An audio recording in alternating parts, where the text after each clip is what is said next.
This is Inside Arkansas Live. And welcome into Inside Arkansas Live here on this beautiful day here in the great state of Arkansas. I'm your host, John Neighbors, alongside Curtis Wilkerson and Andrew Ellis, and appreciate each and every one of you for making us a part of your afternoon this afternoon, as it is Wednesday, halfway point of the week, and we're going to have a lot of things to talk about today, folks. We'll continue, I'm sure, to discuss Razorback basketball and what was a very close victory last night, but a victory nonetheless. We'll get into that. Also, the latest in the Razorback football coaching search, some college football playoff announcements, and some of the things falling out from that. I'm sure we'll dive into. We'll have your heavy hitters, all your chats, all of that fun stuff, and make the vibes really high here on this Wednesday. But fellas, it's Wednesday, it's hump day, midweek. How are the vibes here today? I don't know, John. Like our savior of a basketball team is in shambles. John Calipari's on the verge of getting stuffed in a locker by Buzz Williams. Our athletic director / college football playoff committee chair is getting absolutely roasted on the national stage, for his performance last night. While we're in the middle of a coaching search, my vibes, I don't know. I plugged the toaster in. The bath is drawn. All I got to do is jump in at this point. My vibes, I look like Hunter Yurachek in that interview right now. Nervous. I'm confused. I'm oddly moist. We just need something good to happen here in a hurry. John Calipari's got to come through late and save the day because it's been a rough 24 hours. See, Curtis lays out a lot of interesting points there. He laid out a lot. There's a lot going on. The basketball game, kind of a bummer, kind of bummed us out a little bit. Yurachek kind of looking weird. I got to be honest. There is no better joy. The Yurachek thing it was kind of weird seeing everybody make fun of him last night, but there is no better joy than watching one of your biggest haters go on national television and make a fool out of himself. And so that I'm choosing to view that as a good thing. And honestly, it's what's getting me through today because I'm with you, Curtis. Outside of that, there are a lot of negative things going on, a lot of hate in the world. Let's just say that. I'm feeling great, guys. I had some egg whites this morning. They actually had the right cheese that I was looking for with the Gouda. And sun-deviled eggs, a little paprika on them, it's going fine for me. So I'm glad to know that you guys are that way so we can balance all each other out. But no, I mean, it's fun, man, because it's like, we continue to talk about coaching search and nonsense and everything going along with that. And tensions continue to be high. Energy continues to be high. People are fighting in it, whether it's about the coaching search, whether it's the integrity of the reporting, whether it's about the Bud Walton Crowds last night, the atmosphere, the energy. I mean, just all of that just seems to be everything's just coupling together. And I know that there's a lot of Razorback fans out there that aren't on social media or, involved in the hot debates and like being on our Discord and everything like that. So a lot of them probably aren't even really going out about it without a care in the world. It's just these things are kind of just mounting to where it's like, golly, just need something good. Need something good to happen, maybe a Duke win next Thursday. That would be a good thing. Duke is probably going to win next Thursday. It's just again, like we need the positive vibes. We need Thanksgiving to be a good holiday for everybody. Maybe next week a good coach gets announced, like that you hired, like a really good one. We just need something to break here and make some really good things happen for Arkansas. No matter the sport, no matter the situation, we need some positives to kind of, tone down everybody and everyone being on edge right now. Yeah, we do. We definitely do. Yeah, and in all seriousness, it's not that bad, but it is frustrating because you're right. It's just like a bunch of little things at once. They're starting to add up for you, and we'll see what happens. Big picture, the basketball program is going to be fine this season. They're just not where we thought they were right now. If Cal whiffs on Baba tonight, they'll be okay. They'll get the next guy. Like I don't think anybody really has any doubt that Cal will get his guys. Although I really want that one. So we'll see what it looks like at 6:30 or so. Now, as for the the coaching search and that entire situation, I'm not going to spread as much optimism because I just don't know where that's headed. But the sun will rise tomorrow regardless. But yeah, man, I just woke up and I was thinking about all this stuff this morning. I'm like, good grief. Can we get something cool to happen here? Please? Anything? Yeah, Curtis, I've already moved on to the mental gymnastics of saying that Cal is looking at his transfers, which have not been super effective so far this year. And it's angered him so much that he's going to go all in on the transfer portal this year. We're done with the freshmen. We're not even taking any of them. We might even take JJ Andrews' scholarship and kick it to the road too. We're going all in on this transfer class. We're getting grown men. That's the vibe that I'm on. John, I think you also touched on something that is very key, that there are some people who aren't crazy and aren't like neck deep in this thing and like living it every day, who when the coach gets announced are going to be like, oh, nice. And they will not look back on this time period as like anything crazy. And I do want us to remember that. And Curtis, you kind of alluded to it as well with the basketball, that as much as we freak out and we panic, here we are, like we could be 10 days away from Arkansas beating Duke. And, we're kind of reemerging as a real threat. And, oh man, they figured some things out. They might beat Jackson State by 50 and we'll feel great about all that. And with football, it is very possible. I don't know if Arkansas is going to get this home run hire or anything, but they hire a football coach in the next 10 days. And all of a sudden we're looking around and we're like, you know what, this really isn't that bad of a situation. We're all fine. Everything's fine. We survived. And so it feels chaotic because we're in the middle of the chaos right now. But eventually there will be that calm. And for the basketball team, there better be some calm. Yes. Yeah. That's something that needs to happen, because last night certainly didn't do it. I know with the Pot at the Palace post game had a lot of reactions there, and hour and a half, man. Yeah. Who would have guessed that Winthrop would be the so far the clubhouse leader of the longest post game show so far of the year. But that's how it was, though, because there was, I think, of course, not only in the way that the game went, the way the game ended, and then the mass hysteria that followed in that with the Nick Pringle melee and all of that stuff. And of course, John Calipari, he's serious when he's dropping 4-letter expletives. He's going to own a fortune to the swear jar if he keeps it at this rate for dropping it. But that's the thing is, like, and I know we're going to talk about an alumni hall question of the day here in a second, but we went to it, fans went to it. And guys, I want to kind of just, revisit it. The level of concern. I mean, is it something to where you're extremely concerned about the team? Are you somewhat concerned? Are you saying, it's just whatever, it'll get fine, it'll get figured out? Because I know you're 4 games into the season. You lost to Michigan State. You probably should have lost to Winthrop last night. Let's just be honest. You probably should have lost that game, but you didn't. You'll take it all day long. But I mean, when it comes to the level of concern for this basketball team, do you have legitimate concern? And if so, what is the biggest concern? I do have legitimate concern. I think a lot of their issues they're going to be able to figure out. So, and talked about that a little bit on the report card this morning of, I'm not looking at this from the standpoint of, shoot, man, I don't know if they're going to make the tournament. Like, this could get really, really bad. No, I don't sense that at all. But am I starting to become more and more open to Arkansas kind of stumbling around throughout the regular season and maybe having one of those fatal flaws that keeps you from getting to that next level that you want to? I'm not going to lie. Yeah, I am worried about that. The offense, the half court stuff, they're going to be fine. I'm not worried about that. I didn't think they shared it particularly well. I didn't think they played great on that end of the floor. They still scored 84 last night, and it was like 1.25 per possession. That's really good. They're going to be okay there. They've got so much talent. I'm really, really and let me also say this. The defense was atrocious last night. It was one of the worst defensive performances I've seen at Bud Walton Arena in years. But I said the exact same thing about a game in there last year, and the pick and roll defense was horrific. They looked like they'd never practiced it. And by the end of the year, they were a top 20 defense. Like, that's part of the process for whatever reason with Cal's teams. We thought they were further ahead. They're not. Okay, fine. What I'm seriously concerned about with this basketball team, big picture, is the front court. I think it is a massive issue for Arkansas. They don't rebound. They don't play with enough physicality. They certainly don't get on the offensive glass, and they have zero depth. And that's the 4 and the 5. You have Trevin Brazile and Nick Pringle. I think we've learned at this point, playing Carter Knox at the 4 against real basketball teams doesn't typically work out very well for you. They're going to have to do it, but that's not great for them. And if they're going to get a nothing burger out of Malik Ewan, I don't know that they have the depth up front to get through the gauntlet of the SEC without some pretty significant slides.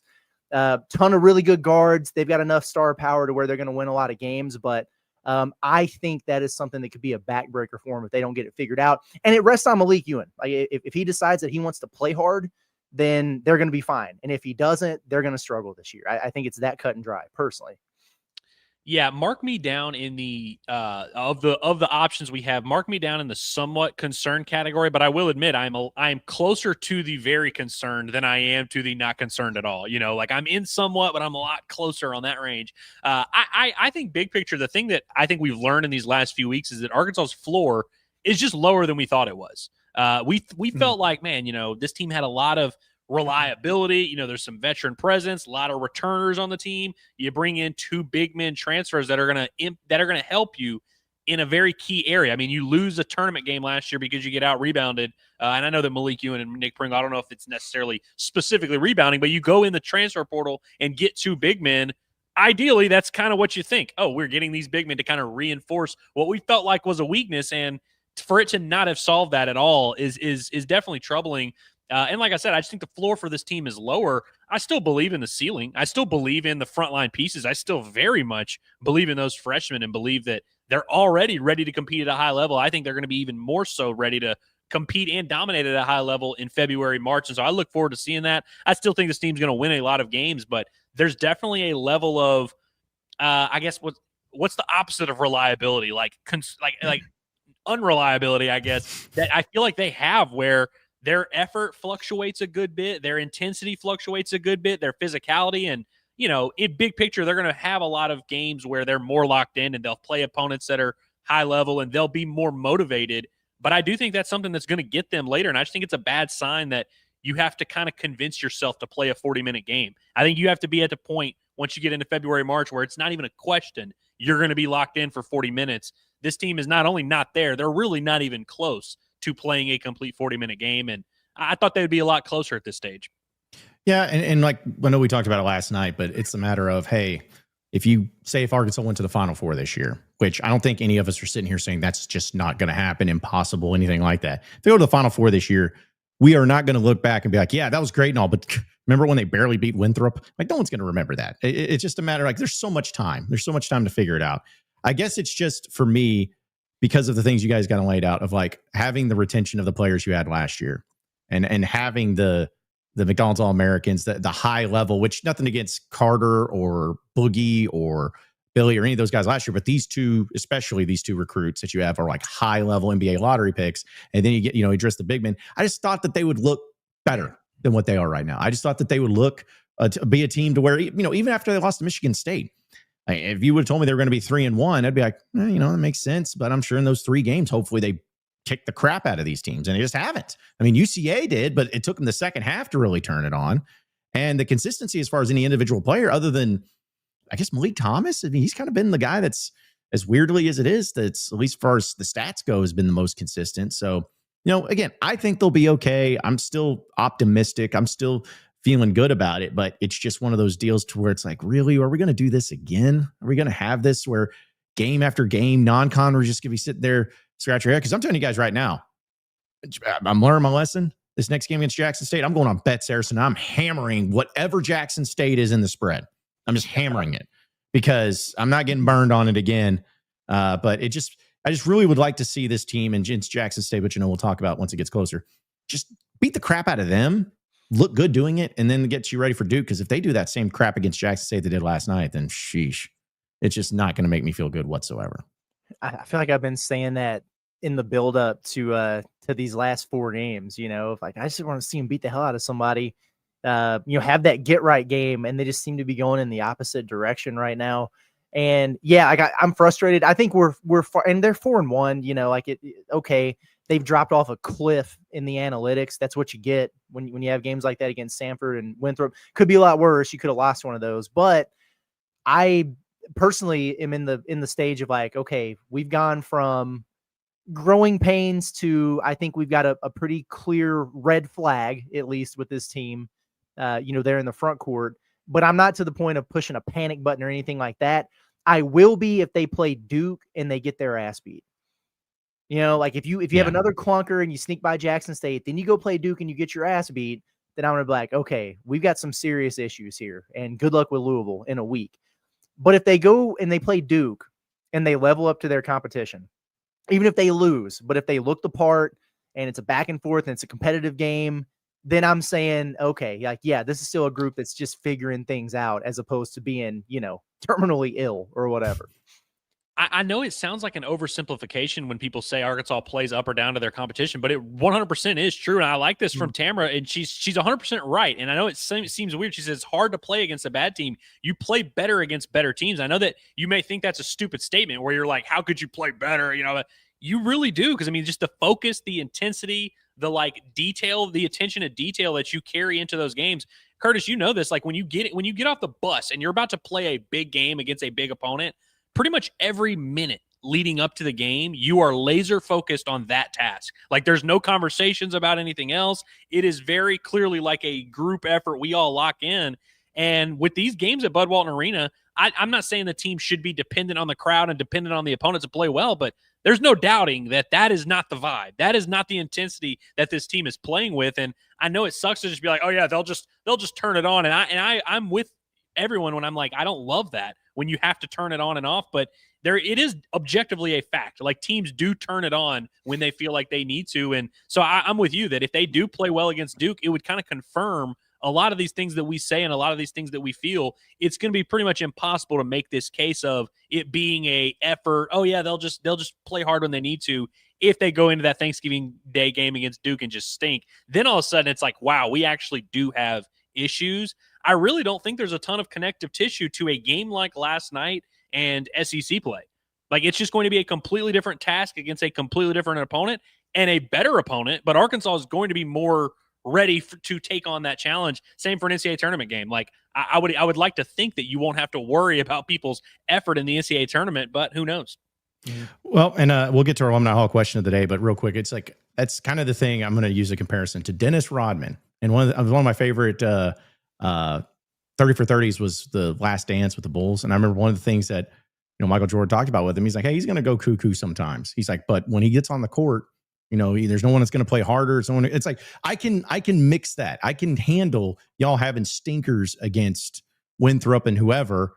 If, in the big games, you show up and you win. It's like, I can mix that. But right now we haven't seen those games just yet. Because if they would have beaten Michigan State, like, I would have been like, upset from last night, but I'd be like, hey, they beat Michigan State and all that. If they go out and beat Duke, it's kind of like, I'll handle that. I can deal with that. But what I can't deal with is these moments leading up to that point until we see it. That's what makes it so frustrating and so tough. And speaking of, for the Razorback fans, we'll ask them in our alumni hall question of the day, which, by the way, we're going to be there live on Friday, 3417 North College Avenue. We're going to be live from Alumni Hall in Fayetteville, where if you come on by, they got all the great apparel for all the things Razorbacks, especially the winter gear. They're going to have everything ready for whether it's jackets, whether it's hoodies, whether it's sweatshirts, each and everything you could possibly want for basketball season. I got all the Nike gear that all the coaches are wearing, assistant coaches, everything. So be sure to check them out and come hang out with us, because if you come in on Friday between 12 to 2 and use that promo code HOGSBY20, you get 20% off of everything. No matter how much you buy, it's 20% off at Alumni Hall.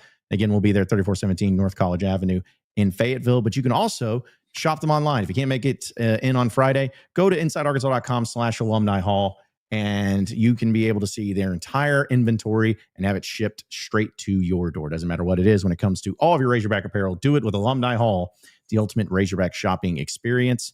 And guys, for the question of the day, which we kind of talked about just from a Razorback fan perspective, how concerned are you with the Razorback basketball team right now? Very concerned, somewhat concerned, not concerned. 45.1% of you say somewhat concerned. 43% of you say not at all concerned, with only 12% of you saying very concerned. So, for what it's worth, seems like Razorback. Very interesting. I think the correct answer is in number one. Like, I think somewhat concerned should be leading. I'm surprised there's not more fans that are like very concerned. I'm not very concerned, and I'm not even really arguing that anyone should be, but I am surprised that more fans aren't like, holy cow, that was scary. My theory behind it is because Razorback fans have seen this stuff before, and it's almost like, hey, we're numb to it. As long as they get it going in March, which is not the way you want to do it, but like, it's kind of how it is. Like, we've sucked before, still made the Sweet 16. It's fine. It'll be all right. So maybe an element to it, but just want to see a little bit more consistency there. Speaking of the basketball, I know this is in the chats a lot, and we'll get to your chats, folks, but I figured we might as well bring it up here just a little bit. The whole thing with the crowd last night, it was alluded to in Pod the Palace postgame show last night. I know I talked about it in Locked On. But guys, I wanted to bring this up. I won't name names, but I had somebody and some people inside the athletic department, inside the basketball program, reach out to me early this morning and asking for ideas on things to get the crowds in there, which I know there's other media outlets that apparently think it's stupid to have anybody complain or to bring up the crowds at games because it doesn't matter. But I was reached out to, and that kind of like, you know, and I sent them a thing of like, hey, here's a bunch of ideas. Let me know if anything. But isn't that kind of like the whole thing when you start getting, and Curtis, I know you've had conversations with people. It's like, when you start getting people like there and inside the program, kind of like, how do we do this? Like we're trying things like, what do we do? I think it kind of shows that this is a problem that needs to be addressed and that wants to be addressed by some. Yeah, it goes to show you that the reseeding thing might have served its purpose in terms of generating funds that you didn't have, but it further broke your atmosphere at Bud Walton Arena.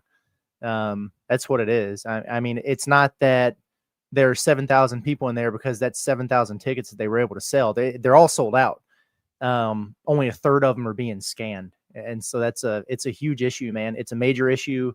And I don't give a damn about, you know, all the millions of excuses and, you know, the corporate this and time that it just sucks. That's the situation. And at the end of the day, you have a Hall of Fame coach who came to Arkansas largely because of, you know, John Tyson and everything. But a big part of it too was his understanding of what Arkansas can be and what that building can be, because he's experienced it before. And I'm sure there's a level of massive disappointment in what that's looked like there. I know for a fact that there are certain guys on that team who have been very disappointed in the turnout of the support there. And we can do the whole thing about, well, they should be playing better, or they shouldn't be playing Winthrop or whatever. If we want to lie to ourselves and act like this isn't as bad as it's ever been, then we can do that, but I'm not going to. And so when it becomes a problem to the point where the people within the program are understanding it and looking for help and ways to rectify it, when the administration and the people who have done this in the first place aren't, that just goes to show you that there's just a big time crack in the foundation here that needs to get figured out. I don't think there is a solution to the problem this year. The crowds will pick up when they play better teams. When you play Louisville, you have a good crowd in there. The SEC games, especially on the weekends or whatever, it's going to be a good atmosphere, but it's probably not going to be what it was in most cases, and they've got to get that figured out. It's not my damn job to do it. It's not John's job to do it. But I think it is interesting that folks like us are getting asked about it. Yeah, you're 100% right, Curtis, that doing the reseeding thing, I don't know how much money it did generate for the university. I assume a decent amount, by the way. Like, I don't doubt that it did financially make sense, but you robbed Peter to pay Paul. And honestly, you know, when it's money, I guess you really just, you know, paid Paul and, you know, you didn't rob Peter, but the atmosphere does suck. You effectively sacrifice your atmosphere to make some more money, which, again, you know, you live with it. You can argue it was the right decision. I really don't even know. I'm not even here to talk about that. But I do think if you're trying to reinvigorate this atmosphere of what you have for the fans that are in attendance, you got to start with the students. And we've talked about the students a lot. And John, I know I mean, honestly, and I don't even say this, I know we joke about it, John is extremely qualified to talk about this because he spent a lot of years in the student section. And I got to be honest, I've seen the videos. I remember when I was a fan seeing John in the student and seeing all the students going crazy and doing all these crazy stuff. Like, I remember that being a thing. So I actually do think like John is someone that can talk about this. I think you got to invigorate these students somehow, and you have to incentivize them to come to games. And I know they do every now and then. It's like, oh, hey, first 100 people get a t-shirt or whatever. You have to somehow get it to the point where it's like 100%. Like, it's weird if you're a student at the University of Arkansas if you're not going to the game. It's stunning how many times I'll be like, you know, around, or if I'm driving or whatever, I'm like talking to kids and like, I'm like, hey, are y'all going to the game? They're just like, no, like they don't even think about it. It needs to be a cultural thing to where it is weird if you're a student at the University of Arkansas and you're not at the basketball game. I also think, I know you have to do ad reads. I know you have to, I mean, we do our ad reads. I know you have to acknowledge your sponsors and you have to do your certain segments. You have to do the fighter of the game and all that. Every single time out that you don't have something like that, I think you need to be playing as many clips as possible. And I know that they do some hype videos. I know they do some, hey, remember when this happened? I think almost every single time out, there should be clips of peak Bud Walton. And it could be like, hey, we're honoring this, 2017 game, or this, Mason Jones dropped 40 here. Every single time out, there should be all these clips talking about Arkansas basketball, celebrating the legacy of Arkansas basketball, celebrating Bud Walton Arena and what it really looks like, so that the people in the arena are seeing what a peak Bud Walton Arena crowd looks like every single time out, and knowing what the standard is. Kids are in the crowd and they're looking at their dad. Dad, tell me about Ricky Council. He could dunk like that? Really? Like seeing all this stuff. When I was a kid, I remember being enamored by all that. I loved learning about, like, going to those games and learning about the program that I was cheering on. Like, I think that stuff is awesome. They don't really do that at Arkansas. I got to be honest with you. I know sometimes they do, but pretty much every commercial break, it's like, hey, here's the fry toss. We're going to pick that tune. We're going to do all this. We don't talk about Arkansas basketball at Bud Walton Arena. You can't blame the crowd for not being locked in on the game. You don't even talk about basketball with the crowd.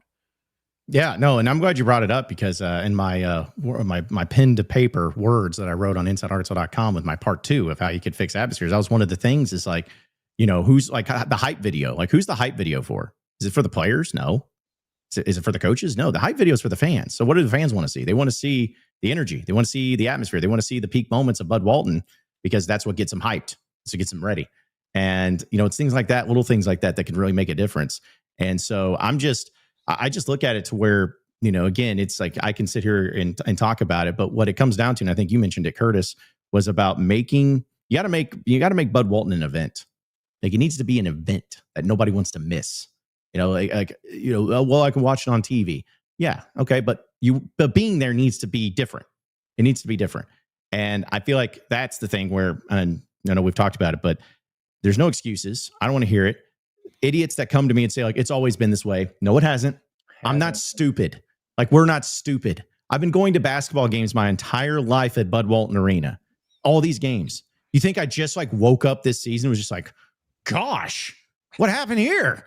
Like, it's not, it just is so frustrating sometimes when people are just like, I get it. Excuses can be made, but I think there just needs to be a collective effort of everybody involved. Like, fans, administration, marketing, like, hey, just communicate with each other and figure out what works. If you're the admin, talk to the fans and be like, why aren't y'all coming to games? What's the biggest reason? We're not mad. Just tell us. Oh, well, it's can't get up there. Okay. Or traffic or parking or concession prices. Like, just figure out what the issue is and then fix it. Like, that's why I just think it's so frustrating. I feel like it's an easy thing to do. Mm-hmm. And all those things have existed. I know the economy is a little bit different. I understand that. And I think a big part of it is the gouging. I think I saw somebody say, and I don't know if it's true or not, I didn't look, but somebody said they were still selling like single tickets for the game late yesterday. And they were still trying to charge like $60 a pop for lower bowl. And it's like, what are you doing? I mean, when you get to a certain point there and, 70% of it's available, then maybe you should consider dropping that a little bit.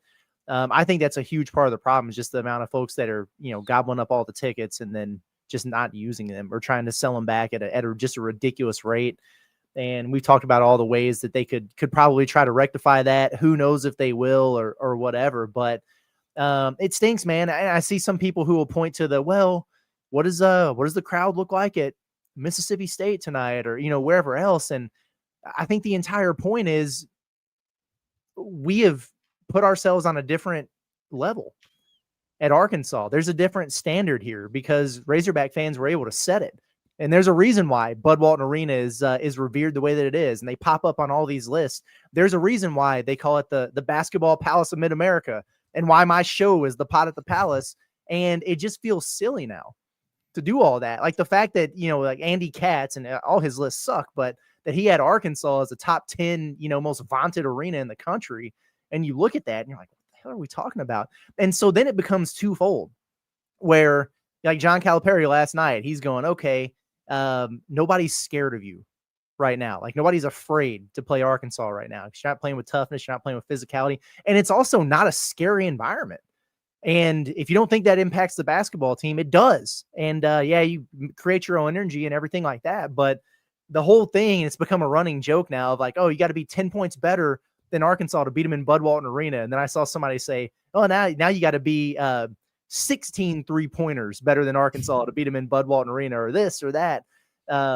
It's just gone so far downhill.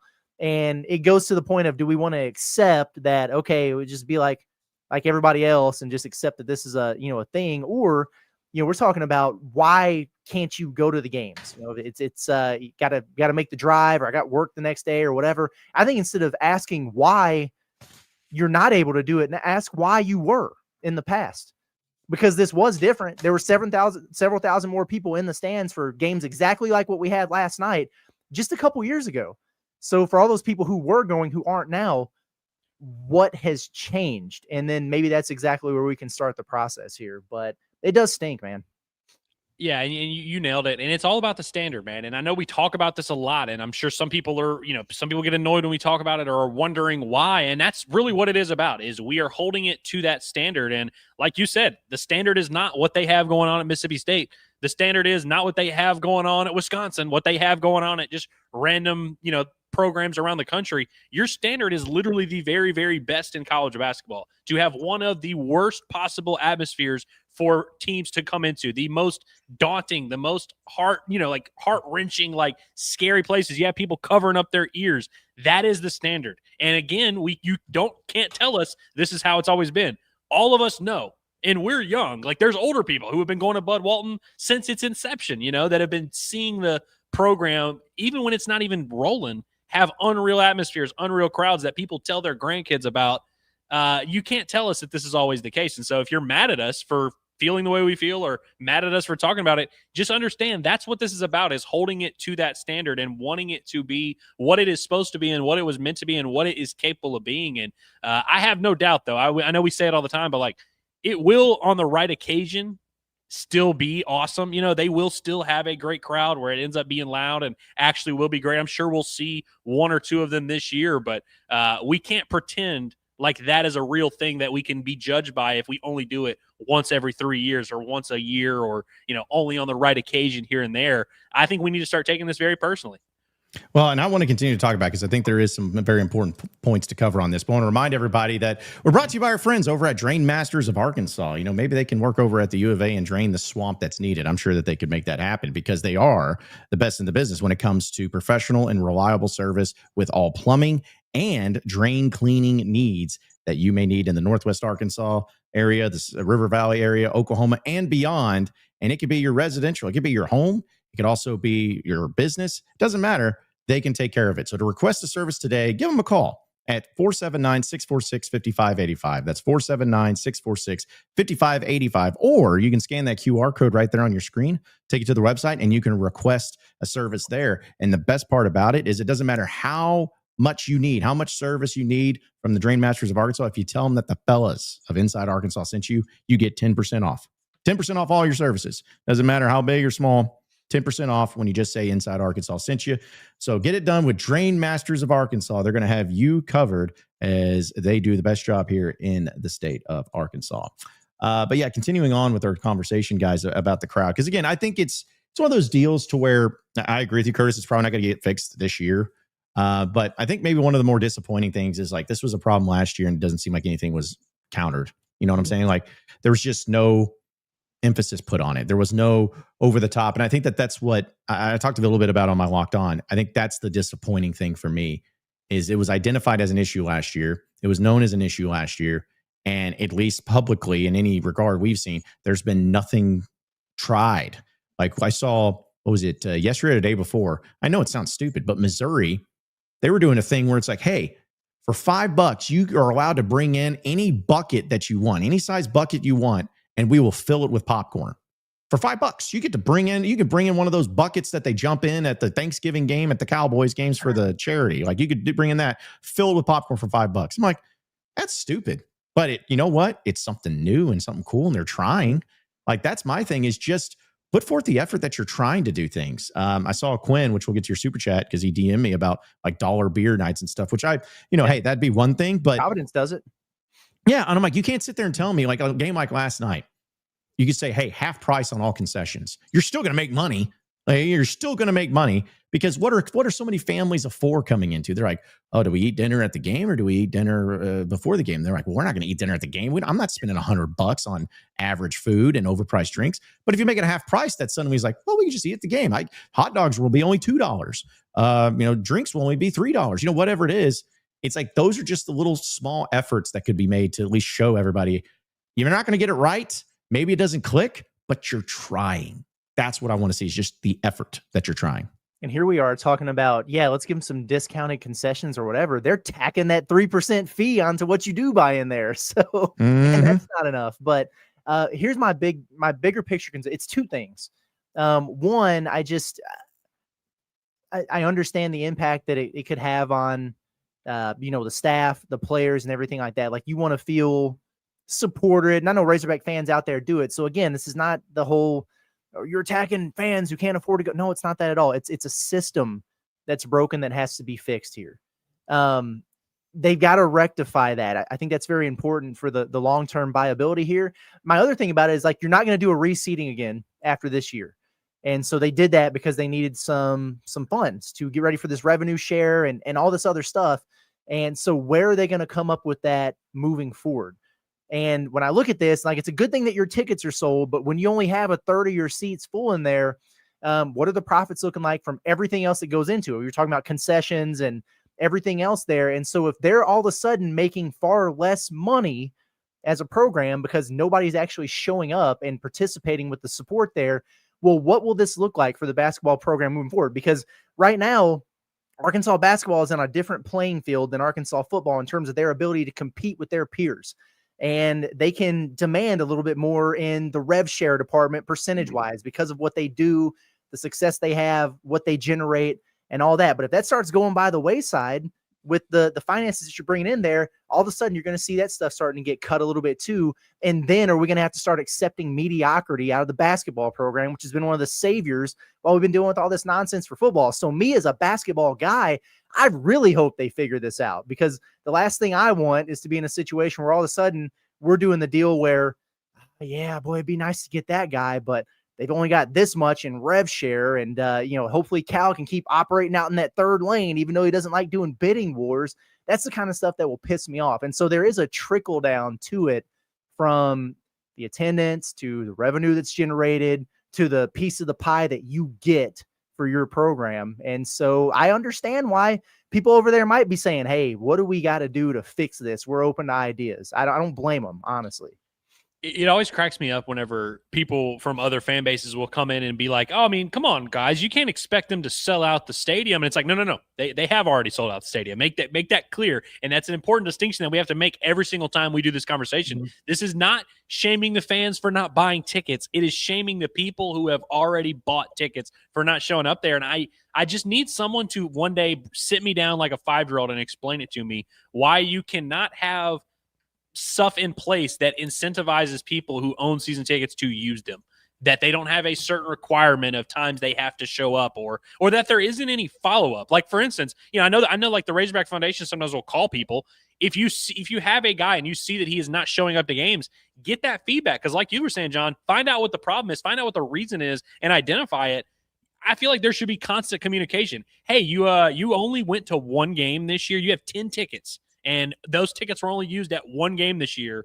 WTF? What's going on? What is it can we do to get you to the game? How can we help you? And I don't know, because I don't know what makes these corporations tick. The people that have these tickets at Bud Walton, I don't know what it is that's going to incentivize them to come to games, but there has to be some type of accountability. I don't think that's that. I just don't know why that's crazy. And I get it. You would rather, for the University of Arkansas, they're good to sell the tickets because they make the money. All that's fine. But like you said, is it really even beneficial if those guys aren't going to games and buying concessions and buying T-shirts and doing whatever? It really is kind of crazy. And so I don't know why the university is so afraid to like hold those people accountable and be like, hey, if you aren't coming to the games, we can't keep giving you tickets, because we have to at some point have people show up to our basketball games. Yeah, and I know we could spend all day talking about this stuff because there's so many things that could be done and everything. I know people in chats and out there. But let's just like looking at it from this whole perspective, and I think we can all agree with this. Like, I talked about on my lockdown, I'm like, it needs to be bullied, not the people, the situation. And so from here on out, like when I go to these games, I'm going to take a video and a picture and post it on social media of the poor crowds, because it's like, to me, that's the best effective way to get the message out of like, hey, you're getting roasted by people. People are like, geez, what's going on over there? Until you fix the problem. So I'm going to bully the situation until somebody just mans up and says, hey, let's do this. Let's make this happen, instead of just sitting back and shrugging your shoulders. We don't understand why people aren't coming. Have you talked to them? No. Okay, then what do you expect? Like, it's just the way it's going to be. It's just the way it's going to be. But we'll get to your chats. Again, a lot of things to talk about today. We appreciate everybody tapping in with us. We also appreciate our friends over at Blue Ember Smokehouse. They're a family-owned smokehouse specializing and handcrafted barbecue, which shout out to my engineering buddies down there at Garver and Little Rock. Apparently they were Blue Embers what catered their Thanksgiving feast. So how about that? Because that's what they do. They cater events and they cater Thanksgiving, from tender brisket to home cooked sides. You'll find a hearty meal for every member of the family. And if you're looking for the Thanksgiving feast to be taken care of for you, well, Thanksgiving's next week, so you better get in on it and have Blue Ember help you out. Or all the orders that can be placed right now. Again, whole turkeys for 18 to 20 people that it feeds, $70. Whole ham feeds 18 to 20 people for $65. But they're not only just doing it for Thanksgiving, you can even get ahead of the game and start doing Christmas, because you'll be able to place an order up until December 19th, and then the pickup date will be December 23rd for all of that. And don't forget, gift cards you can purchase in store and be used at any location. There's not a limit to how much you put on there. So it's a great gift for anybody that loves barbecue, and some of the best barbecue you'll ever get with Blue Ember Smokehouse. It's the way to do it with them. So be sure to call one of their locations across the state of Arkansas for all of your catering needs when it comes to Thanksgiving, Christmas, and beyond. Fort Smith, Jonesboro, Texarkana, Little Rock, Hot Springs, Rogers. Phone number's right there. Give them a call today and have them take care of all of your great feasting events. Thank you for supporting your local Blue Ember Smokehouse. Yeah, I'm looking forward to Blue Ember. I guess December 3rd, we'll be there. We'll be getting the Thanksgiving leftovers there on that Wednesday of December 3rd. So looking forward to that pre-Louisville game. So we'll be rolling in there stuffed as turkeys and making it happen. So we'll just do that, folks. Come hang out with us and make it happen. Even with our fat bellies after eating all that food, there will be plenty of room for us to stretch out once we get into Bud. So. Yes, there will be. Which I also, again, I know we talked about a lot, but like last night when I was at the game, I was sitting there and I gave away, guys, 22 tickets yesterday. 22. 8 of them went to waste. As far as like I had 8 that I couldn't give away. And it's like the people around me, I don't know them, but every single one of them were just talking amongst each other like, man, this is not a very good crowd. Where's the crowd? It's just like, that's the stuff that's embarrassing. So anybody that comes out and says, it's not a big deal, shouldn't be concerned, who cares? Been like this forever. Tell them to shut up, because it's not true. And you have people inside the program and in that arena all talking about it. This isn't a new thing. It needs to be fixed. I don't care how. I don't want the labor pains. Just give me the baby. And if there's any way I can help, I will gladly help, because I'm passionate about it.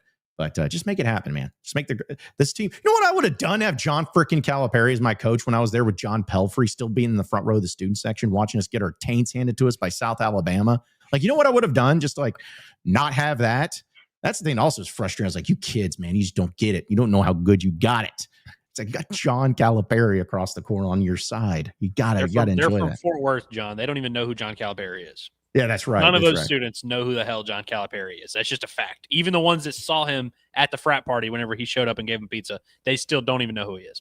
Yes, they think it's an Italian restaurant in Rogers is probably what it is. Going over to John Calipari. Why is Tony Soprano coming to play basketball with us? Yes, exactly. Again, we'll have a lot more to talk about, folks. We'll talk about football too, because I know a lot of you got it going on. But we'll get to your chats. Shout out to our guy again. Super chats always get read first. Our guy Quinn.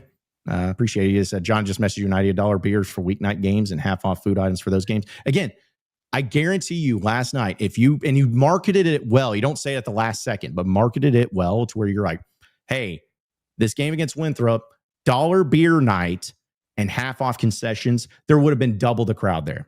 Double, guaranteed. Because everyone's like, well, I don't want to lose money on the deal. I got to get me I can't get $1 beer on Dixon. Yeah. So, especially if you have a ticket and you're planning on not using said ticket, but you're like, oh, wow, $1 beer. Yeah, okay, cool.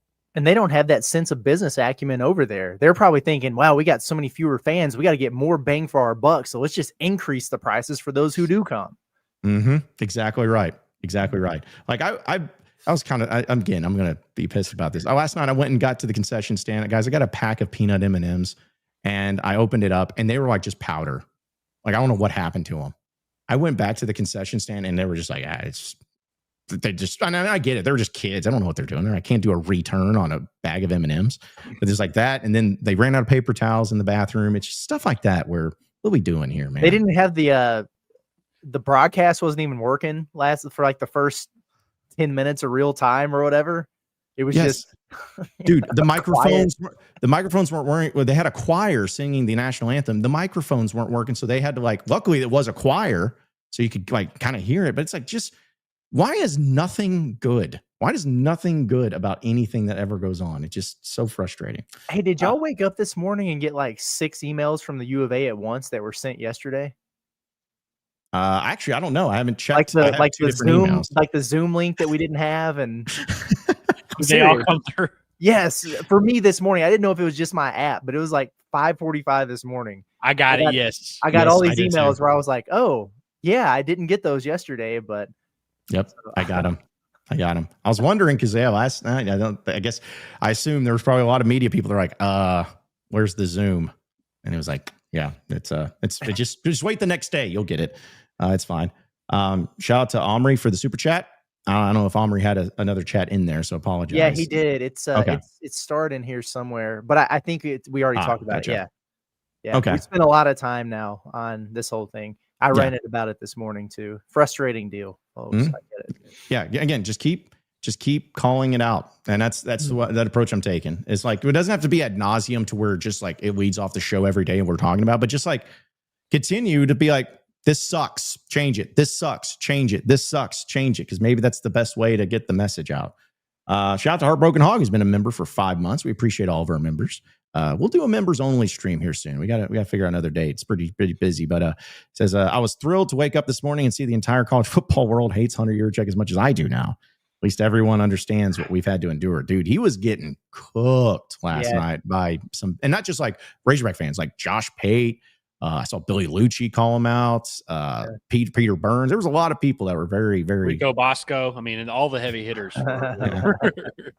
I guess do you was think, Pat McAfee teeing off on him this morning Yep. too, and like so.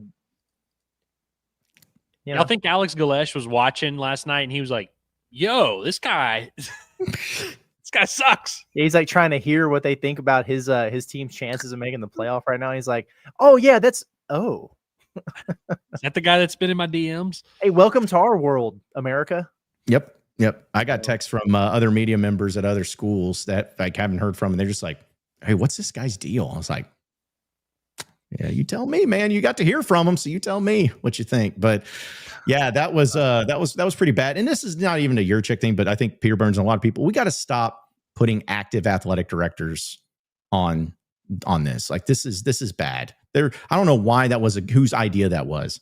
Of like, let's put on these teams, like schools that may or may not be involved with the tournament or with the playoff. And yeah, they should be in charge of like doing these things. But it's just, again, like, yeah, Yurachek wasn't at the game last night. He was on ESPN. So, see where's I'm not going to get into it because our people are already mad as it is. Shout out to our guy Hayden for super chat. Appreciate you, buddy. Says start a point system on the percentage of your tickets scanned if these businesses that have 14 tickets fall below a certain percentage limit the tickets. I mean, I know we say this all the time, but seriously, like I can't remember the last year Arkansas didn't sell out the season before it started. So clearly there's not like an issue or like a concern of like, what if we can't sell the tickets, which is why I don't think it would be like that controversial if like, the people that don't attend any games was like, hey, you don't get as many, you get half the number. So, if you want to buy separate, you can do that, but it's like you don't get the same number because you're not going to have any issue because there's several people that are on wait list that if they found out they had a chance would then have season tickets. So it's like, I feel like that gives the U of A some leverage to go to some of these people and kind of strong arm a little bit and be like, hey, if you're not going to the games, cough it up, buddy. Mm-hmm. Which I will say, and I understand it and I agree with it in theory. The only issue that I may like have with that is just because it's going to be like, are you going to tell businesses who spend a ton of money, like, hey, we're going to limit you? They're like, oh, are you type of thing. It could cause that. But here's my thing, guys, and maybe this is a stupid idea, but what if they just charged a higher price for like the big games? Like, do you remember how they used to do packages? Remember that? I think under Must, they had a package thing where you could get like, hey, every Saturday home game in the SEC. Option, especially the rich people that'll buy 30 tickets. It's like, okay, hey, if you're only going to go to these 3 games, we will sell you that package separate. Cool. Yeah. And then for these, like Tommy from Farmerville buy the Winthrop game, he can get your ticket. He'll pick it up. But geez. Yeah, just do it that way where it's like, yeah, Winthrop game is like, we're not selling season. Well, if you want the whole season, you can, but if not, we'll sell it this way. And then we'll, as the U of A, just be like, hey guys, $5 tickets, come and get them. And then they just go through the U of A. Also, another thing too, guys, I just keep having these deals. Am I the only one who also thinks if they did digital parking, maybe that would help instead of people be like, hey, I got tickets to the game at the last minute. Where do I park? Just find a place. If they did it where I could go on StubHub or whatever and just, digital parking pass gets sent to you instead of having to meet Homer and Jethro down there in Clarksville to try to pick up your parking pass. Like, I hate having to go to Clarksville to meet Homer. Dude, that sucks. If I have to do it one more time, I'm going to throw a fit. Yeah, that's rough. That's just, again, an idea I'm throwing around. Because you know what's weird is they do the paper passes for football and for basketball, but then you get one pass for the whole year for baseball. Always thought that was strange. So it doesn't matter. Shout out to our guy Quinn once again, super chat says your check shouldn't have a job right now. I don't know how y'all's BOT puts up with him. Don't know either. I have answers. That's all it is. I have no answers. Let's see. Cats by 21 says, I better not hear one peep about basketball today. Whoops. Just spent 50 minutes on it. That's a better great be all chat coaching. right It is, because he's always complaining about not, if we're talking football and coaching, so he's like, oh, come on, guys. But after that big, fat, major L that Kentucky took last night, suddenly, like, guys, listen, Arkansas is no spring chicken as far as they didn't look great last night, but Kentucky's down bad. Like, I've talked to some of their fans, they're down bad right now. I've seen coaching board lists already. Well, and I'm really honestly not even joking about this. I'm kind of concerned about Mark Pope's well-being. Like, not like they're going to go get him, but that dude is in like a deep stage of depression up there. He's shook, man. And it's just kind of how he's built. We've made fun of him at different times throughout the course of the season already, where he just gets so philosophical about every single thing. And you were talking earlier about just being dialed in, in pregame warm-ups and everything. And he just fell off a cliff about there's our pregame against Louisville. I just don't know. And now he's just freaking out up there. And what did he say yesterday? He was dumbfounded and bamboozled or something at the lack of connectivity they have. And he's just tripping balls up there. And now everybody's mad at him. So before, when it was this guy gets it, oh wow, it's brilliant. And now when things aren't going well, people are getting tired of it real quick. That's a tough situation over there. There is a lot of pressure to perform and deliver at Kentucky, and not everybody is built for that. So I get it with the way that it ended with Coach Cal and everything like that. He is one of a finite number of people on this planet who can handle the pressure and the in and outs, the daily grind that goes into that job and not completely lose it, not crack. And Pope's seen that already here in year 2, man. And they've got a tough sledding ahead of them unless they get healthy. But yeah, he was struggling bad. Did y'all see that Jeff Goodman interview with Pope?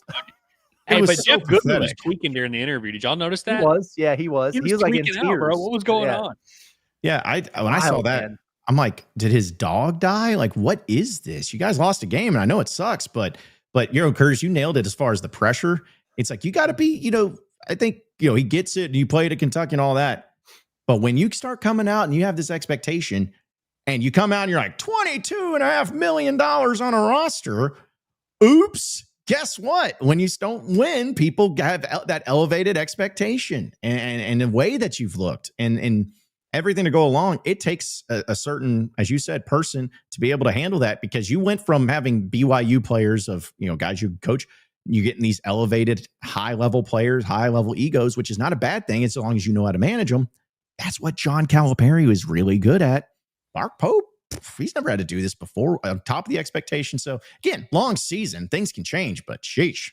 Yeah, they're gonna be a good team when it's all said and done. But and the other thing about it, how pissed do you think he is right now that they started? Everybody leaked out the $22 million roster and everything, and because that adds even more on top of it. I saw that graphic a bunch last night of like 22 million versus 3 million or whatever. And then you're seeing like the Brandon Garrison clip of him just pulling a Malik Ewan, and he's just standing there watching offensive rebound after offensive rebound. The dude who had his camera zoomed in on Otega Oweh, because they sit up there with the coach during the press conference. Like everything Mark Pope said, he was like rolling his eyes and stuff. And I'm like, that's some tough body language here real early in the season, man. So. I mean, dude, there's a lot of MLB players who are like in Cincinnati or Pittsburgh or wherever. Then they get traded to a big market team and they just don't really handle it the same. I know Sonny Gray was kind of like that, where it's like anytime he would go to New York, he would stink. he was like horrible as a Yankee. Then if you kind of get him in a smaller market team, he's fine. And I'm not saying that's the case with Mark Pope, because it's weird, because when we saw him at SEC Media Days last year, I kind of thought he had some sauce.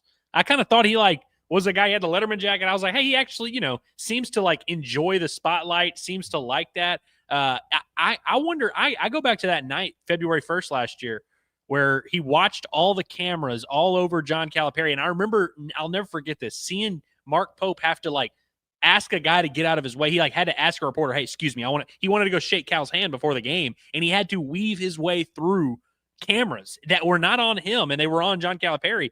I wonder how much he thinks about that, because that has to be a humbling moment as you're sitting here elbowing, Jeff Goodman to try and get to John Calipari, and just he has to feel that pressure and knowing, oh crap, this is a guy that, look how awesome he is. They ran him out of town. So what are they going to do to me, who they don't even know who it's like, it's just a very, I think the weight of it definitely you can see it all over his face. Hate to see it. That is.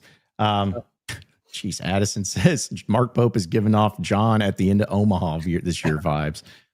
It's a good comparison. Yeah, you were down bad. We were all down bad, to be fair. We were all down bad. Yeah.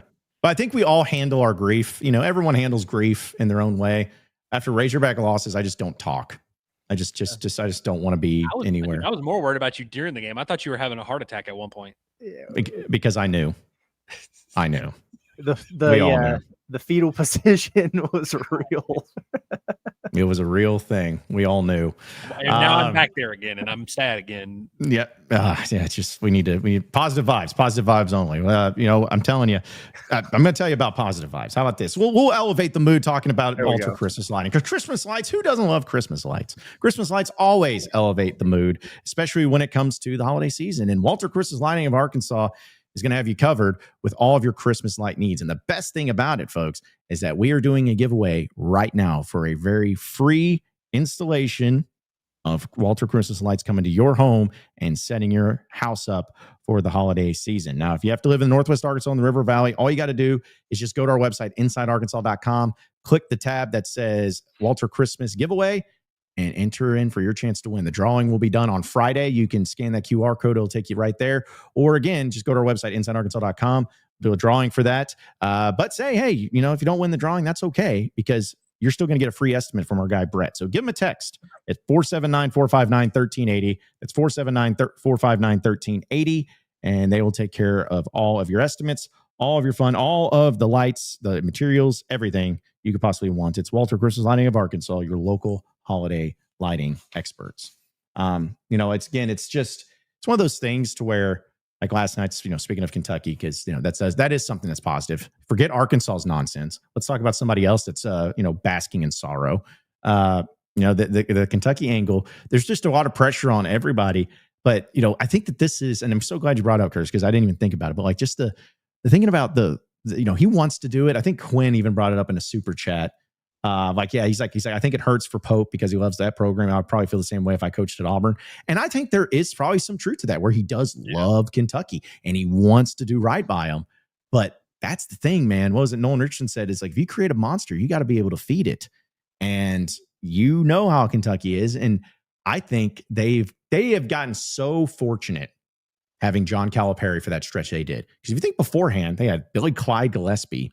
And then before that, they had Tubby Smith, who was fine, but won a championship in year 2, but then kind of rode that. But he was just fine.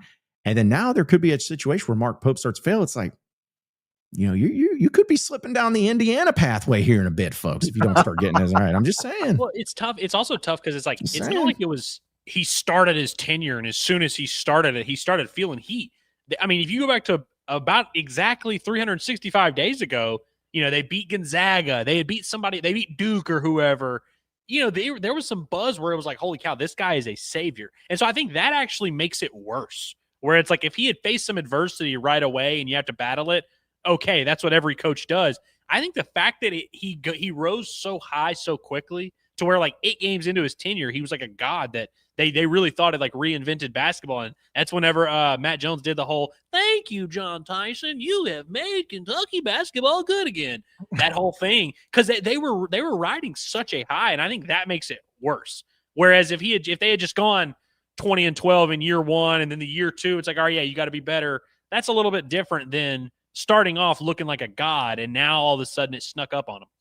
Yeah. Dude, when you said going down that Indiana basketball route, I could just see Cats by 90 like flipping his desk, throwing his laptop out the window. I mean, hey, listen, you're one bad hire away. Hold up. I mean, Auburn football didn't think they were going to have 2 stinker hires in a row. Now you've pissed me off. You got to him, man. You got to him. I'm sorry. It's just I'm just telling. I'm just spitting the facts. I'm just keeping it real, guys. I mean, let's be honest here. That was like, pretty good. Yeah. Which listen, again, long season. Kentucky can 100% turn it around and be just fine. Because like I said, Arkansas is not exactly setting the world on fire, but for all things considered, and the way I think, again, it's just the way y'all are so down, and the way that Mark Pope was so down is where I'm like, oh gosh. Like, if he just would have come out and been like, that's not, that's unacceptable. We can't have that. Like, kind of being very confident. But that was a guy that just looked like somebody just whipped his dog and, kissed his girlfriend and then kicked him out the door. It's like, he just looked, I was like, that's a bad look. That looks terrible. So that's what makes we call it the Brian Kelly. I think that's when you can see the firing in the press conferences before that, we call that the Brian Kelly. Mm-hmm. I do wonder how that resonates in the locker room. I think for the most part, Pope seems like a pretty relatable guy and everything. And, obviously he builds good relationships with his players and all that, and he cares. And that's very true. He's a good representative of their program there. But that kind of swing like that, some of the stuff that he says up there after those pressers, and he's just so down and dejected. Teams take on the personality of their coach. You know what I mean? And that's why I feel it never fails that no matter what happens with Arkansas basketball, and I'm not saying John Calipari is the best coach in the world, but after I listen to him speak, especially this year, even more so than last year, I feel better afterwards because he's not coming across as panicked. He's not freaking out about it. He's taking some accountability. He's being transparent. He's saying, hey, yeah, we got to work on this. This dude's got to be better. Yep, it is not good right now. We're going to go back to the 8th grade, whatever. So that's all fine. But just imagine being in that locker room with Pope just pulling the Eeyore on everybody and then just crashing out over their pregame against Louisville and everything. What type of mindset do you think they were having before that Michigan State game? And then when things started going downhill, you're looking at him over there, and if he's, his head's under his seat or something, then I'm probably out there on the floor going, good grief. Maybe this is real bad. How am I going to get hyped up for this? I do think there's something to that. I think we always talk about expectations and how, if you're a fan and you're going into a game, obviously you can always talk yourself into how your team would win that game and what the path to victory is. But you also always have to be aware of how it could go wrong and how this story could go bad for you. Not that it makes it better of like knowing how you could lose and then losing in that way. It doesn't make you feel good, but at least I feel like it's easier to roll with that punch than it is the knockout punch that you did not see coming that just sleeps you unconsciously. It's a lot harder to recover from that one because you were in this blissful world of, hey, we're so good. We've got this ball rolling downhill. We've got this momentum. There's no way we could lose. We've got a $22 million roster. Then when you face adversity, it's like, how do you talk yourself out of it? And so I do think there's something to the approaches. And I think that's the one thing. And we can give Cal credit for this or whatever. Even us as fans, like, you said, John, we're not what was a term you used? You said, we're not a spring chicken. I like that. But it's not like we're devoid of any concerns or like not seeing a path that Arkansas could suck this year or that this season could end in disaster. We have a very clear path to that. We saw last night how Arkansas can look against a mid-major team that shoots a ton of threes. Those are the type of teams that can beat you in March, but we also have that hope for the good stuff. We see a path to the Final Four, and I think that's the way to be. But I do think anytime in sports you convince yourself that you can't lose, that's when you get hurt the hardest. Yeah. No, I fully agree. And again, it's just fun. I just enjoy it is all. That's all I'm going to say. I enjoy it. I enjoy it for right now. We'll get to more of your chats. Let's get to our heavy hitters presented by our friends over at HD Roofing and Construction, because we know here in the state of Arkansas, storms can always hit at some of the worst times, the craziest times. And you need to make sure your roof is good to go, because if not, that could cause some problems, because you could be sitting there in your home thinking everything's all great and you're being protected from the storms, whether it's the snow or the ice or the rain or the winds. And suddenly bad things start happening. You start seeing watermarks happening all across your place. You start seeing leaks come in. Don't wait until it's too late. get that free inspection with HD Roofing and Construction, because they're going to give you that peace of mind, because when you choose them, you can rely on that professionalism, top quality materials, and expert installation for each and every one of your roofing needs. So call their Northwest Arkansas office if you're up here in NWA at 479-957-1928. That's 479-957-1928. You can also check out the Central Arkansas location, 501-428-0429 if you call them up as well. And their website at hdarkansas.com, no matter what it is. Check them out. Get that free inspection and make sure your roof is good to go with HD Roofing and Construction, the official sponsor of us here with our heavy hitters. So, guys, a few things that I know we're probably going to dive into, but I did want to give a shout out to my heavy hitter, Bill Belichick. Did I steal yours? I'm sorry if I did. But Bill Belichick. I was going to go Jordan Hudson, but okay. Okay, so yeah, you can do Jordan Hudson. It'll be Bill Belichick. What a great husband / boyfriend, whatever. This tweet comes from Adam. I don't know who Adam Kessel is, but he says Bill Belichick spotted at a cheerleading competition in Raleigh, sporting his girlfriend Jordan, who's a member of a co-ed adult cheerleading team. I didn't even know that was a thing. Didn't even know that an adult co-ed cheerleading thing was a thing. Maybe I know Michelle, lovely Michelle Wilkerson, is big into cheerleading. Maybe she knew about it. I didn't. I also did not know she was involved. And man, Bill Belichick out here just looking grumpy in that picture. I couldn't imagine what is going through his mind going to this. I couldn't imagine the type of stuff that happens here. And like the outfits are incredible is one thing, but just supporting his significant other.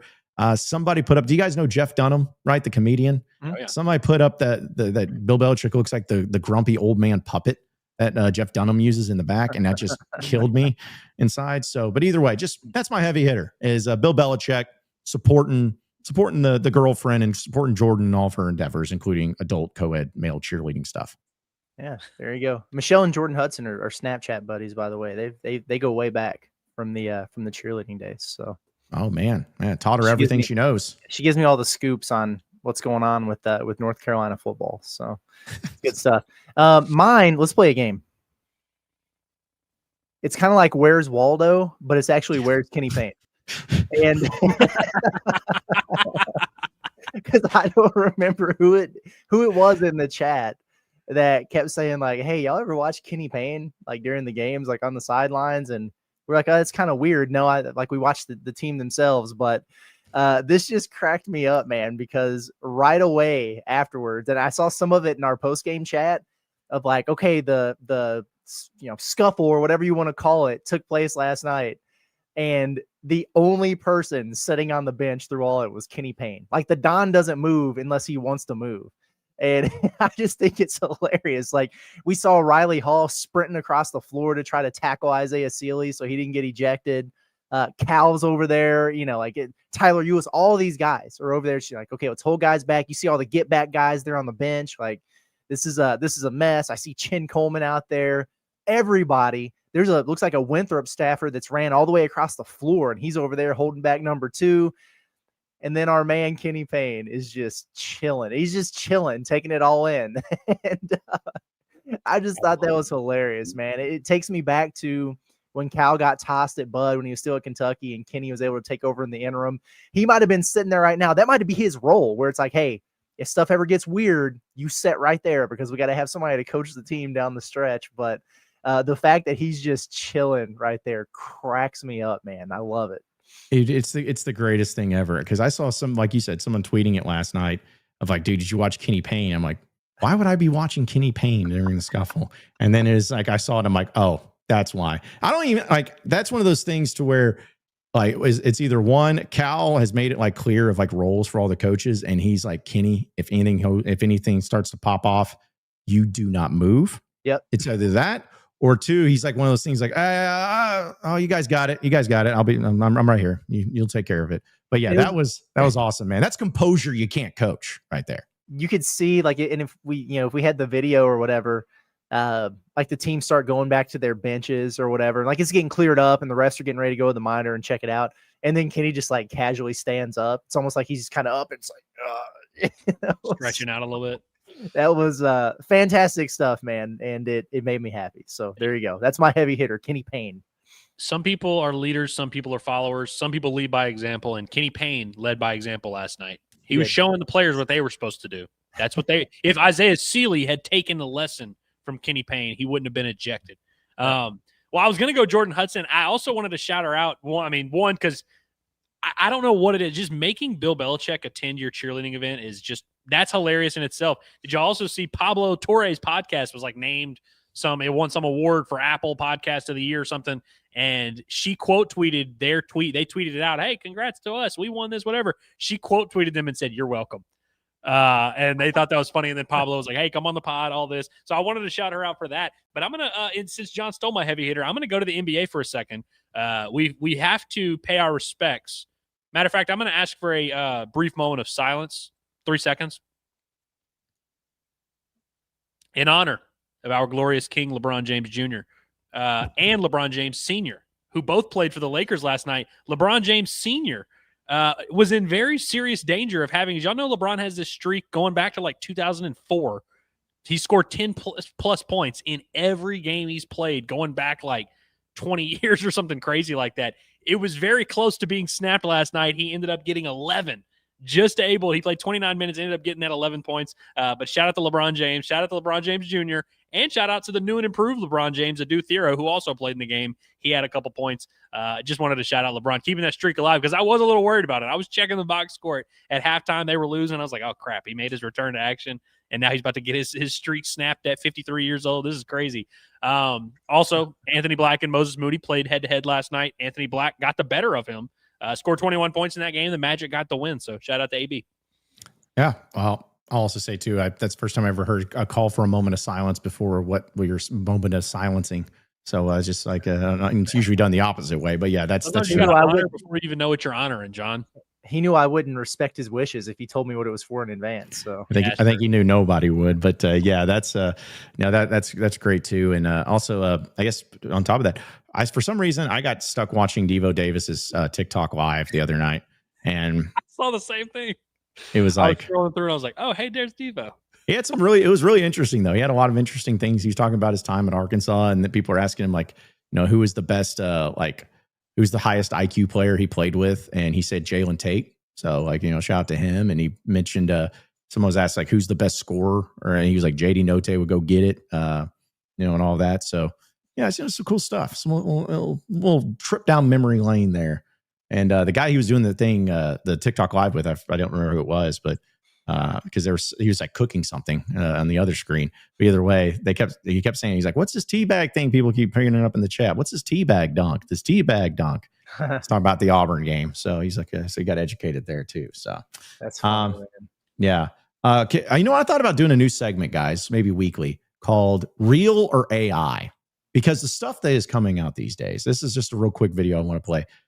Mike Gundy, potential new Razorback head coach, because everybody is. Well, he's no longer the Oklahoma State coach, but I'm just going to have you guys watch this and see if it's do you think this is real or AI? Oklahoma State fans, I'm hearing we're a hockey school now. How about that? Oklahoma State hockey. You guys better get your tickets right now to Bedlam, February 28th. I need to come see that myself. I'm excited. I like me some hockey. I'm fired up. Go Pokes hockey. I love that. It's real. No, AI could not come up with something that brilliant, honestly. I can tell. That is real authentic Mike Gundy right there. It's good stuff, man. Dude, I always think about this. Y'all know Cameo, the celebrity app where you can get people to tell you happy birthday and crap. Yeah. I always think about that, and I've seen I remember the Rizzler saying that he would record 100 cameos in a day. And I was like, good Lord, 100 cameos. You're just sitting there cranking out video after video. I bet by about cameo number 78, it starts looking like this. Where you're reading the script. You could tell he was reading off of a piece of paper or a little notes app or whatever. Go Pokes hockey. And then I'm excited. And then you could tell he didn't edit because he just took a while he's old to hit the button to stop the video, Yeah. So again, I don't know if that video is old or not. I just saw it this morning, and I looked at the date on when it was posted, and I saw that it was saying it was posted yesterday. So I was like, I'm just going to assume it was posted yesterday, and that was something that was there. So I had to bring that up. That was great. That's good, great, man. That's real great good. Yeah. Okay, we'll get to your chats, folks. here in just a second. But first, we got to do our recruiting update presented by our friends over at Goat Lab Brewery. That is a great sponsor of us here, not only of Inside Arkansas, but Inside Arkansas, the recruiting podcast. It's your number one spot for when it comes to pregame, postgame, during the game, no matter what it is. They had the Progressive Wing Night last night, which was a huge success. I mean, that's not surprising because it's always a huge success during the Razorback basketball games. They did it during football, and yes, they're doing it during basketball games as well. And we mentioned the rules yesterday, and there's going to be a little slight change to the rules because they're going to be doing it again Friday, and for every Razorback basketball game that goes down. But the price goes down for the Razorback score, not the combined score for both teams, because they were at free wings within the first half last night. So they're like, you know what? Maybe we need to increase this a little bit and make it a little bit more fun. But it was a great success last night, and it was a lot of fun. So they're going to be doing it for every Razorback basketball game that's going to be happening this year, whether it's home games or away games. It's happening there at Goat Lab Red. So check them out, 1214 North Garland Avenue in Fayetteville. Again, you get some of the signature beers, signature burgers, and, of course, the Progressive Wings as well. And with that being said, well, let's go ahead and get to your Inside Arkansas recruiting update with our guy, Dudley Dawson. Covering recruiting and the transfer portal for the Razorbacks. This is Inside Arkansas Recruiting with Dudley Dawson. Welcome into this Inside Arkansas Recruiting Podcast. Quick update for Wednesday. If you haven't watched this morning's full podcast, I encourage you to go check it out. Ashton Dawson, the Razorback recruit from Evangel Academy in Louisiana, made a comment that just got me chuckling. He said that Bobby Petrino was such a jokester and always cracking jokes. And that was one of the reasons that he decided to go and commit to Arkansas. And both he and his head coach, Denny Duran, the legendary head coach from Shreveport Evangel, hope that Coach Petrino gets the job. We'll see how that plays itself out. But I just thought that was kind of interesting. Like I said, I encourage you to go watch it. Again, sponsored by Go Lab Brewery. Also, we are scheduled to have Danny Bill, the top player in the state of Arkansas, who's uncommitted, someone who committed to Oklahoma State during the process and decided once they let go of Mike Gundy to decommit and kind of take a look at his options. He came up here and visited, but we're going to have him and his head coach, Van Pascal. They're getting ready to play Hamburg this weekend in the playoffs, and have the opportunity to talk to him, kind of see what he's thinking, and just look at the overall development of a young man who 6'4", 320 is a guy you'd love to have on the defensive line here. Again, sponsored by Goat Lab Brewery. I look forward to keeping you up to date with everything going on. All right, that was Dudley Dawson with our Inside Arkansas recruiting update. Love the apparently that Bobby Petrino's a big jokester, and that's what gets players to commit these days to Arkansas. What's up, Andrew? John, you know who went to Evangel in Shreveport? You know what great Razorback rivals? They had a quarterback running back duo, John David Booty and Jacob Hester at running back. That was Evangel in Shreveport. They invented slime bag recruiting methods before those were even a thing. Like before Cal had ever dropped a bag, Evangel Christian in Shreveport, they were dropping bags, bro. They invented sleaze bag stuff. Man. But I hope this kid's great. And he ends up being, I'm sure they've cleaned up the program since then, and now he's just there because he wanted to go there. Oh. Not that you're holding grudges from the Evangel Louisiana connection or anything, right? Yeah. Dude, they were the villains in the state, bro, for a long time.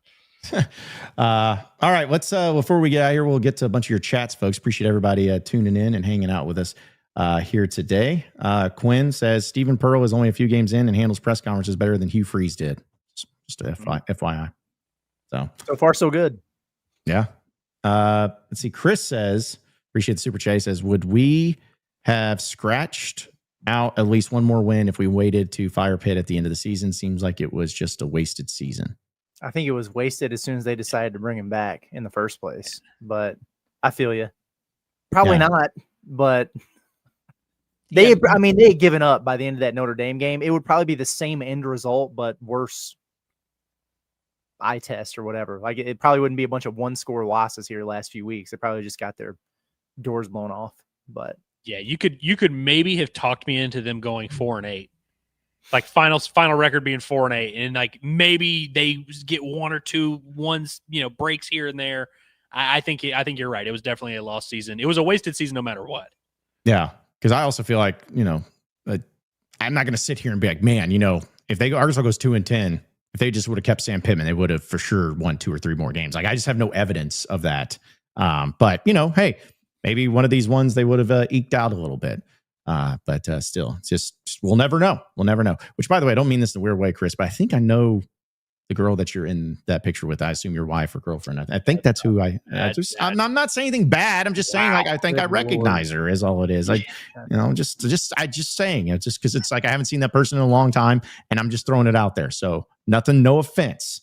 So see, you guys are starting crap. You're already starting crap. I'm going to get angry people at me. I didn't say a word. I just made a face. Yeah. Making a face, and Andrew's like, wow. Yeah, is this what we're doing here? Like, come on, man. I don't need any of that stuff. I already got enough crap on my plate. Let's see. Shout out to Alex. He says, when can we purchase Mush Brain shirts? I don't know. Dude, coming soon. We low-key. I mean, listen, if our ops continue to just do stupid stuff, we'll have unlimited ideas. Mm-hmm. You could just make it happen to where all the money can be made off of the merch when it comes to all that nonsense that gets thrown around. Let's see some of your other chats. Again, we got a bunch of them that we'll try to get to. Austin says, I'm about to be beating the Elmere drum like his name is Malachi Singleton. Put him in, coach. I've seen way more people do the Paolo Samito thing in terms of, well, if Ewan's not going to play, get one of those big guys in there and see if either one of them were like remotely close to being ready, then I think it probably would have already happened to a degree. They're far away. I mean, we've seen Elmer, and they want to put him in there in garbage time or whatever. That's fine. But like athletically and everything, you want to get him out there and put him in ball screens right now. He's got a lot that he has to work on to be able to contribute for this group. Paolo, I think, is going to be a good player for him, but he's pretty far behind with the learning curve. If you're worried about physicality, he's not really going to help fix that either. So I think both of those guys are, a year or so away from being able to give you some meaningful minutes in there. And it's just more likely that Cal does the thing that he's talking about where he plays, 6 guys or whatever, instead of adding someone else to the mix. Honestly, what he would do before he played Elmer or Paolo at this point is he would get Sealy more involved in there, and he would go to Jaden Carletwa and play small ball before he went to those guys, honestly. Or Kareem Rattel gets healthy, he'd play him before those guys. It's just kind of where it's at. I feel you, though. I hear everybody saying that. It's like, we had these 7-footers on the bench, and our big men are stinking right now. Well, why don't we play them? That's why. They're behind. Also, shout out to our guy Peyton from Blue Ember. Appreciate it, man. He's like, I'm planning on coming Friday, so I'm after the game. I hate seeing that place look like that, and have seen plenty of tickets being sold, and some prices are outrageous, but some are pretty reasonable. Let's turn it around. So, hey, it's one more than they'll have, what they normally would, but I don't know. I'm just hoping that the crowd gets continue to get called out, and the situation gets continued to call out. Maybe something will happen for it. Who knows? Joffer appreciates Super Chat goes, forget the triangle for you and put him in jail. Jeez. Dang. No more Phil Jackson. Triangles. We want him behind bars. Arrest that man. Yeah. Well, it's like Phil was over here saying that Winthrop player was about to lose his life. Luckily for him, Pringle granted him a pardon.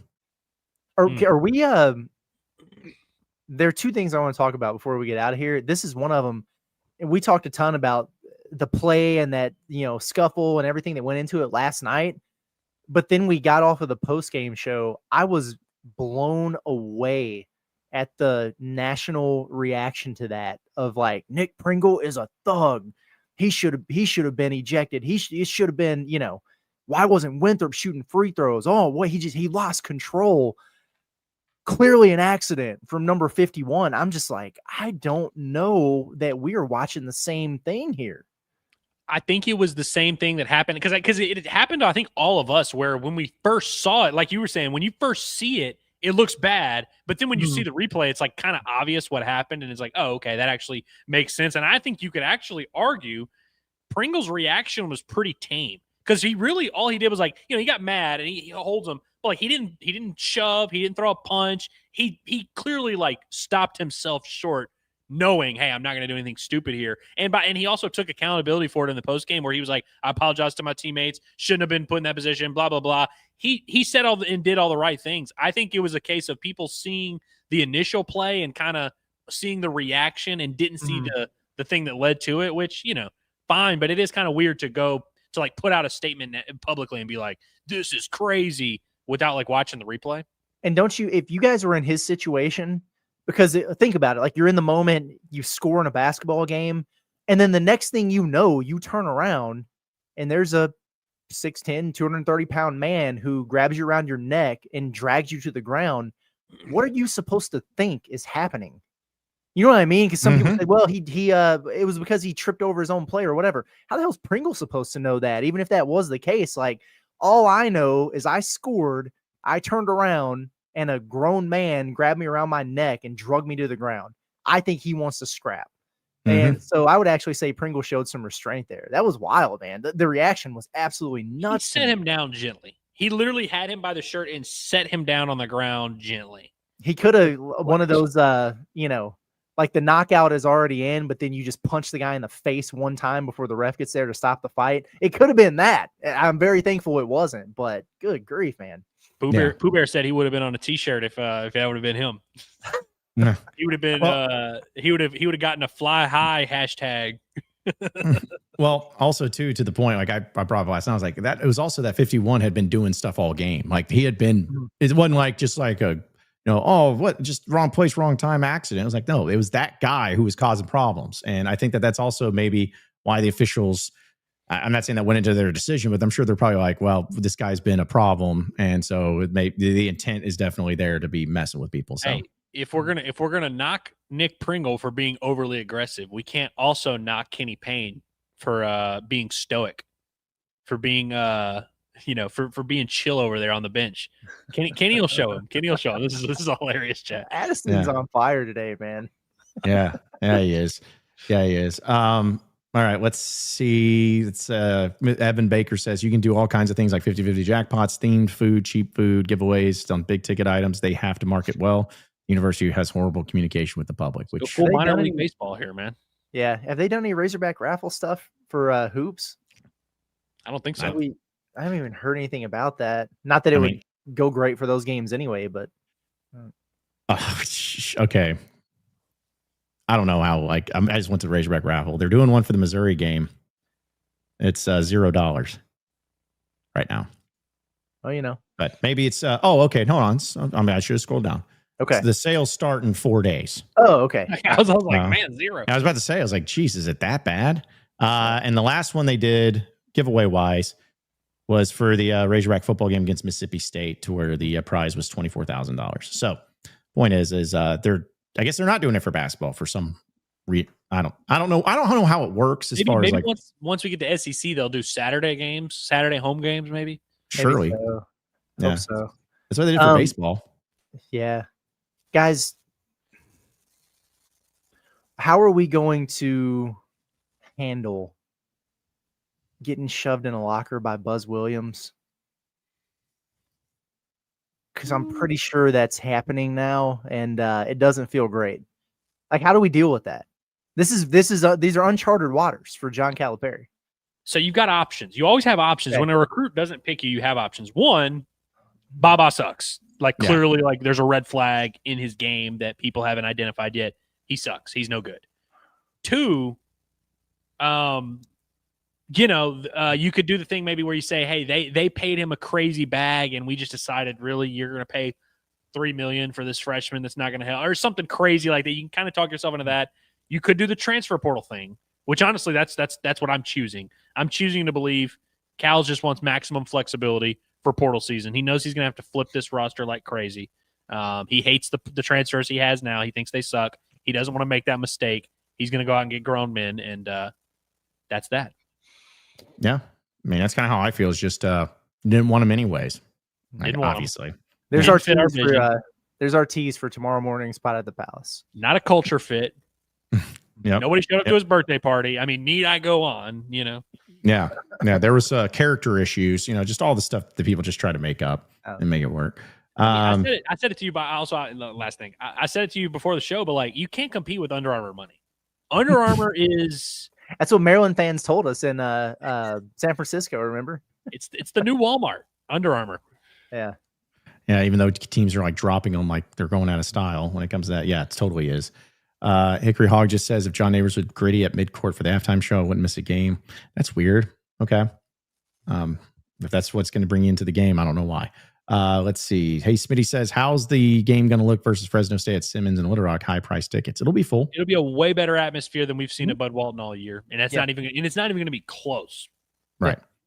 Yeah, it always is. It's always full there too. Let's see. Dakota says, old Chuck and Bo apparently this morning said it's always been this way, and that people with kids can't go to games only since single people and retired people. Like what? Well, I think retirement home, straight immediate retirement home. That's straight up unacceptable. Yeah, I mean, could have stopped after the first couple of words there, and you would have had your answer. So I simply can't react to what they say anymore. Yeah, it's all a joke. Yeah. And then finally, Mr. Snows says the big thing stopping me from going to Bud Walton Arena is the stupid lap kid rule. I guess you need a ticket for a kid to sit in your lap. Get rid of that, and I bet more families of 3 will attend. I remember when that was a rule where you could you could have a kid in your lap, but it had to be, a certain age, which of course it was like, do you check their ID? They don't have ID, so how old do you know them? But, within reason. And I always felt like that was a pretty fair thing, but that is definitely one of the things that they stopped doing. And yeah, I bet you that's something too, where if you had a kid that was under the age of 5 or 6 or whatever, I bet you more parents and more families would do that. Quinn, I know we got to read your chats, but he just says Bo is a jackass, so thank you. And then Quinn also, sorry I missed your other super chat. He says that's very true, Andrew. It doesn't take much to go down a road of doom for a few years. I guess there's a reference. That's when we were talking about like the program turning into Kentucky, turning into Indiana, and all of that. Yeah. I will also say, because I was thinking about this earlier, UCLA basketball. How many titles have they won? 13. None have been in my lifetime. Their last one was 95. They have not won a title in my lifetime. In 1996, imagine if someone had just been like, yeah, UCLA, they're just done winning national titles. Like, that would have been a crazy suggestion. Nobody ever sees it coming when their program stops being elite. Yeah, exactly right. Exactly right. And then finally, OKC Hog, because he's been a member for 1 month, he says, wait, so Curtis, you aren't confident in Baba now? What do you think is the % chance that he's a Razorback? Side note, damn, I wish the Euro would have come back. Not only do I wonder where you've been this entire show, we DM'd each other about this morning. And I told you we'd all be hanging out in the locker and Buzz Williams would be standing outside it, laughing at us. Yeah, it's not sounding good, man. Like the percentage that I think he's going to be a Razorback is a hell of a lot lower than it was yesterday, and it's one of those deals where Arkansas had a ton of momentum, sounded great. And then it was the typical thing. It's the exact same thing that we saw with JJ and with Abdou Toure of, okay, yeah, well, here comes the late push from somebody else, and here's the smoke for somebody else, and then Cal just winds up getting his guy anyway. Feels a lot more real this time as we get a few hours out. So we'll wait it out and see what the final decision is. I would imagine the staffs have been informed by now. We've been live, so I don't know if that's the case or not. I'll check in with some folks, but if he pops for Arkansas, we'll go live and talk about it. If not, we'll talk about what the hell happened and what they do next for the pod tomorrow. So either way, you just got to stay tuned for it. All right. Well, guys, any final thoughts before we roll out of here for the day? That was it for me. If there's a spontaneous live and you get that notification on YouTube, then tune in because something good happened. Otherwise, I'll see you in the morning. For those of you that are of the mindset that you are not going to go to sleep happy if you don't get another piece of content from Inside Arkansas today, I have good news for you. I can't promise you a Baba commitment video, but I can promise you that me and Cameron are about to crank out a really good episode of the Bombastic Podcast. One I'm looking forward to, talking about Razorback pitchers. We're going to play a little game. You guys get to vote, and Cameron's job will depend on this. If he loses the voting against me and my team is better, we're done with Cameron. So stakes are high for the Bombastic Podcast this afternoon, so be sure to tune in. We'll have a banger for you. Well, there you have it. Yeah, so just be sure to tune into everything that we got going on here at Inside Arkansas because we are on top of it, whether it comes to Razorback basketball with Pod at the Palace, Razorback baseball with the Bombastic Podcast, Razorback recruiting when it comes to the Inside Arkansas recruiting podcast, our live stream here with Inside Arkansas Live.